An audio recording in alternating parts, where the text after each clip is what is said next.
All right, I want all the listeners and Jerry, pay attention here. All right, everyone listening, pay attention. This is how you suck up to a guest.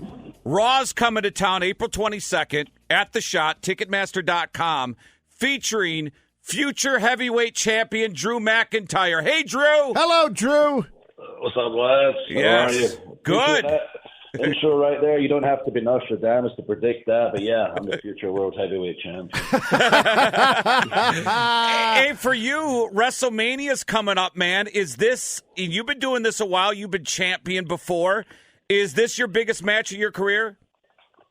I'd say so. Since the last time I went into WrestleMania to fight for the World Heavyweight Championship, and I won the World Heavyweight Championship, there was nobody there since the world shut down weeks before WrestleMania. We pushed ahead, still gave the world WrestleMania with no fans there, and I won it to an empty warehouse instead of 80,000 people. So it's nice. 4 years later, I've worked my arse off, and I'm getting a nice little redo with a whole bunch of people going to be in Philly and raise that title in front of live fans for the first time. Hey, how much does that bug you? Like, seriously, like, you win it, and I'm a wrestling fan. I watch. You know, you carried the company during COVID, and you're, like, wrestling in front of people on TV screens or computer screens. I mean, this got to be big for you because last time you had your time, it wasn't in a live audience because you guys feed off the audience. Yeah, I mean, when I was a kid, I always dreamed of raising the world title in front of TV screens. This is the dream. Nobody could have predicted whatsoever. The fans are our number one superstar. We're such an interactive product. To lose them, did suck, but it was a necessity of the times. We just had to, roll with the punches. We wanted to make sure everybody had that escape twice a week with WWE when they were stuck in their homes. And now we're getting that redo. I'm getting that redo. Very happy about it. The thing I'm not happy about is people like Seth Rollins, the world champion, my opponent, making jokes about the fact that I won in front of nobody, jokes at my expense. Other people are joining in the jokes. And I tell people, hey, this is the world we live in now. People have short-term memories, short attention spans. Just take a second. Remember, it wasn't that long ago, being in your house, being scared, being uncertain about the future, what was going on with you, your friends, your family, and who was there for you. Drew McIntyre, it's time I get my reward.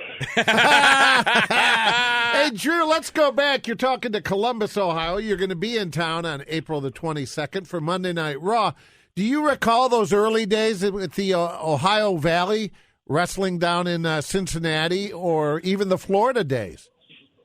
I recall all of them. Yeah. Ohio, going to Louisville was the first place I lived in America. I was 22, just turned 22 years old. I came straight from college. I finished university, got a degree in criminology, touched down in America. I've never been to America.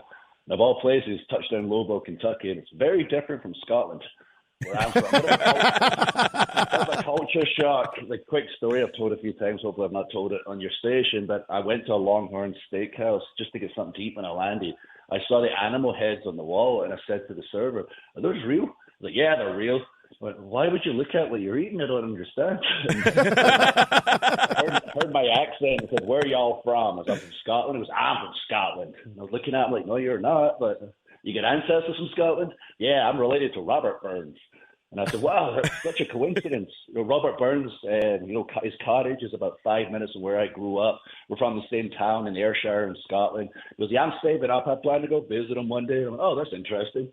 So I said, "There's nothing Scottish in the menu." I run back to the suburban lodge, call my mom, tell her the story. And she says, "But Drew, Robert Burns has been dead for about 300 years. I was like, "Yeah, why do you think I left the freaking restaurant?" So that was day one. And then, I got a little used to it. I enjoyed Cincinnati, enjoyed Columbus. Then I went to Tampa, Florida. And as a 22-year-old, it kind of felt like going from black and white to color.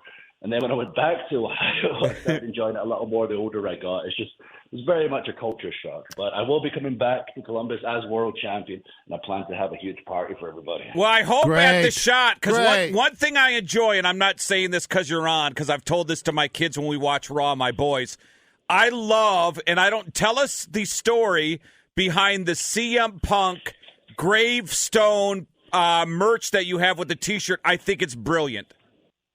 I'm actually wearing it right now. It's sad we're not on video, so you could be seeing it. But, yeah, I mean, CM Punk returned to WWE after, I don't even know how many years it's been, 9 years or whatever, thinking he could just win the Royal Rumble and slot himself into the main event of WrestleMania because he's never been in the main event before and he felt like he deserved it, even though he just left and he was a bit of an arse the last time he was there. When I say a bit, I mean I can't stand the guy. I can't either. Yeah. Figured he could just come back and just jump right ahead of everybody, jump the line, and get himself in that main event match at Mania. So in the Royal Rumble, I got in there with him. I kicked the crap out of him. I tore his tricep off the bone.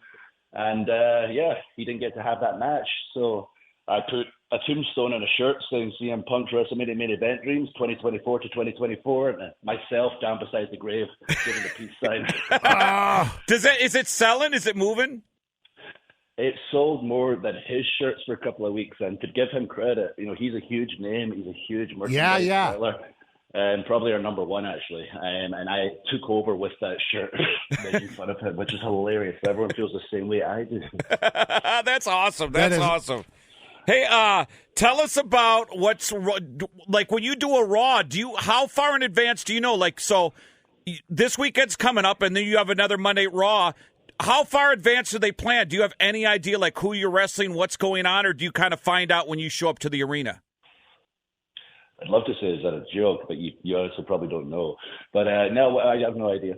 Yeah. if I'm very, very lucky, there's a match promoted in advance publicly, or maybe one of our creative team members say this is the potential idea. And back in the day, it would change right up until showtime. But these days, we have a rough idea, and it may change on the day. It may not change on the day. But the way I look at it is, I do not pay attention until show day. Like Monday Night Raw, I will not ask what's going on until Monday. Then it might change a couple of times. Then I might not feel good about it, so I'll change a couple of things. And there's a collaboration right up until showtime. Damn right. You do you. Yeah. Well, this week was not like a lot of stuff. If you watch that interview with myself, CM Punk, and Seth Rollins, I'm sure you could feel the tension. Oh, the jab at you about the Chosen One? Yeah, I think everyone knew that wasn't scripted. Well, basically the whole thing, if it felt uncomfortable, is because there was an outline and it's three guys going out there who might not like each other, might have personal feelings, but also are good at their job and go out there and just tear into each other verbally without it on a piece of paper because it's stupid right now. I thought it was the best part of the night, even though The Rock was there. I thought it was the best done thing of the night, you three just going at each other. It was very well done. How is your week to WrestleMania, man? Is it just like you get there and you have to do like 5 days of media and fan experiences? Is that what your week's like leading up to WrestleMania? Yep, and then some. The other thing is, if I want to get to the gym and the likes, every wrestling fan ever that travels from all across the world to congregate wherever WrestleMania is. There'll be in Philadelphia, obviously. There'll be, my goodness, over 100,000 people over the couple of days. They'll all be there in Philly. So when you're trying to run to the gym between, appearances, you're bumping into wrestling fans here, there, everywhere, which is awesome because I'm a wrestling fan who took it too far. But at the same time, you can't get anything done because it is nonstop. Yeah. Nonstop until you get in the ring. Well, man, good luck WrestleMania, and we'll see you April 22nd, Monday Night Raw at the Shot, Ticketmaster.com. WWE always does well in Columbus, man. Thanks, Scottish Drew. Warrior. No, thank you, lads, for having me. And next time I see you all, I will be champion of this world. Thanks, Drew.